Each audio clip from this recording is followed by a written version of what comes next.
Okay, in section 11.3 we're going to start looking at tangent lines, and we're going to use the tangent line to approximate the slope of the graph at a particular point and use the definition of slope to find exact slopes of graphs, and ultimately finding derivatives of functions and use those derivatives to find the slopes of the graphs. So let's start out with a problem from algebra. Find the slope of the line. Well, recall from algebra that the formula for slope is y2 minus y1 over x2 minus x1. So if we look at the given points, our slope would be 6 minus 1 divided by 8 minus 3, which is 5 over 5, which gives us a slope of positive 1. Okay, simple enough. How about finding the slope of the curve? Well, finding the slope of the curve is really a difficult thing to do, because what we have to consider is we have to look at the tangents. Now, I could find the slope, between 2 points. That wasn't a very good line there.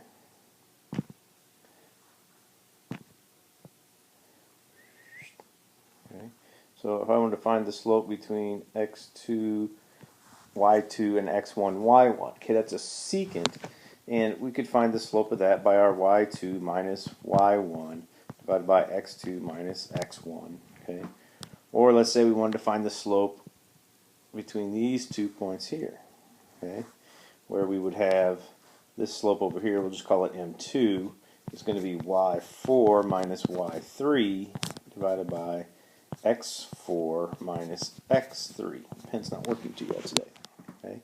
And what we're really going to start looking at is those are actually secants. And in order to find the slope at a particular point, we want to continue to take these points and move them closer and closer together, so that we ultimately end up with the slope at just one point. And when we get those things closer and closer and closer to each other, that's where we start talking about limits again. Okay. So we want to approximate the slope of the curve at the point xy.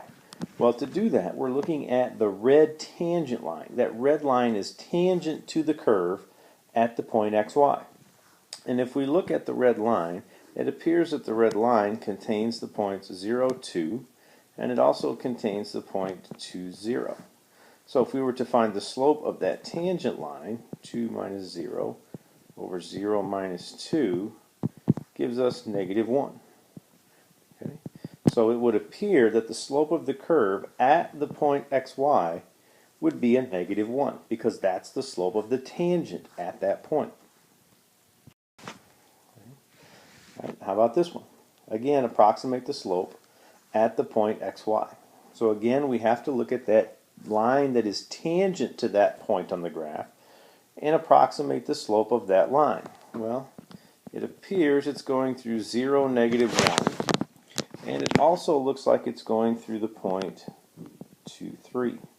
So if I find the slope, then I have 3 minus negative 1 divided by 2 minus 0, which gives me 4 over 2, and I have a slope of 2.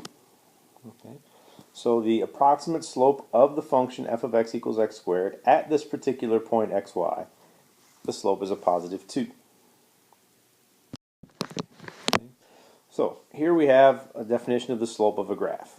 So the slope m of the graph of f at some point x f of x is equal to the slope of the tangent line at x f of x. And it is given by, to find that slope, we're actually taking the limit of the secant. This is what I talked about before, okay, about we're taking this second point and we're basically trying to slide that point closer and closer and closer to the original point, thereby taking the limit of the secant and moving those points closer together. The limit of the secant line actually becomes the limit of that difference quotient. We talked about this difference quotient really being the slope between 2 points on the graph. And as we take this h value and get it closer and closer to 0, then that really means that we're moving those points so close to each other that ultimately we're just at the single point at f of x. Right? Alright, so the slope of the graph of f of x equals x squared at the point negative 2, 4. Okay? Well, here's our x value, negative 2. So when I look at the slope of the secant, when I look at that difference quotient, in place of x, we're putting in the negative 2. So we're really taking the limit, okay, as h approaches 0 of f of negative 2 plus h minus f of negative 2, because remember our negative 2 is now the x. Okay? So limit as h approaches 0, f of negative 2 plus h becomes negative 2 plus h squared minus negative 2 squared, all divided by h. Okay? So what's that going to give us? Well, the limit as h approaches 0. When I square this out, that's going to be 4 minus 4h plus h squared minus 4, all divided by h. Okay? So what do we got? We got the 4's are going to go. Okay? Slide up here. Ding. And I can factor out in h. So I have the limit as h approaches 0. Okay? If I factor out an h, then I can put h minus 4. Oops.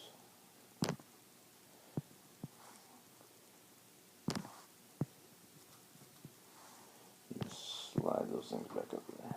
Alright, we got some confusion here. So we're going to factor out the h. So the limit as h approaches 0. That would be h minus 4. Just kind of rearrange. Here's my h squared. Here's my minus 4h. Divided by h. So the h's divide out. And the limit as h approaches 0 of h minus 4 equals negative 4. Meaning the slope of the curve is negative 4 at the point negative 2, 4. Okay?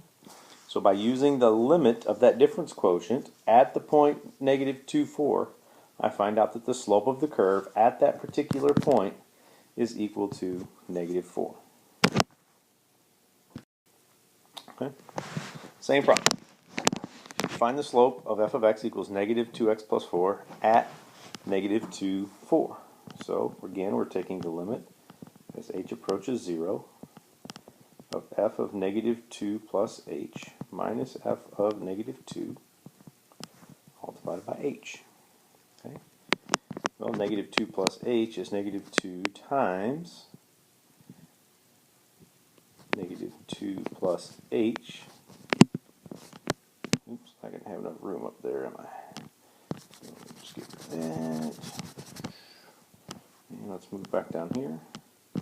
Limit as h approaches 0, negative 2 times negative 2 plus h plus 4. Okay, this is just the f of negative 2 plus h minus negative 2 times negative 2 plus 4, all divided by h.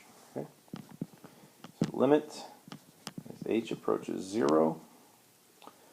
And what are we going to have here? We're going to have 4 minus 2h plus 4 minus, this would give me a 4 plus 4.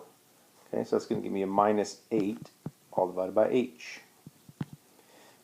So 4 plus 4 minus 8, boom, boom, boom, all gone.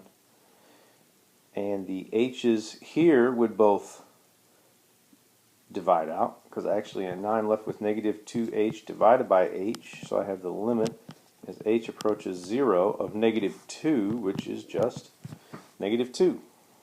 Okay?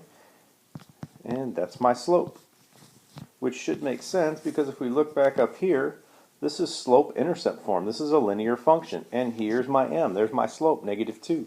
So we verified using calculus that the mx plus b form does in fact give you the slope in front of the x.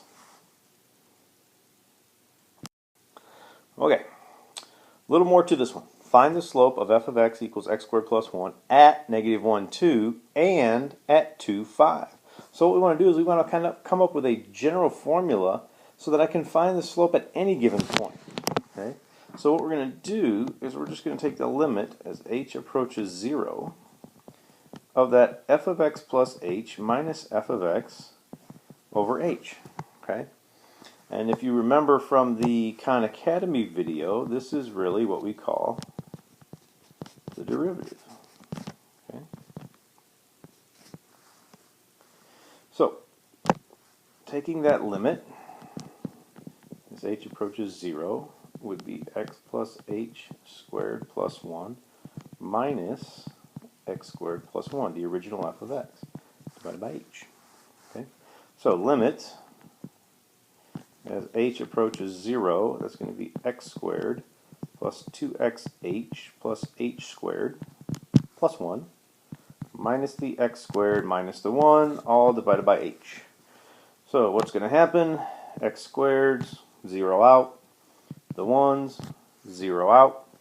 Okay? And I'm left with the limit. I can factor out an h, and that would leave me 2x plus h divided by h. So I now have the limit as h approaches 0 of 2x plus h, which equals 2x. So my slope is always going to be twice the x value. Okay? So when I go and evaluate at -1, 2, the slope is going to equal to 2 times -1, which would be -2.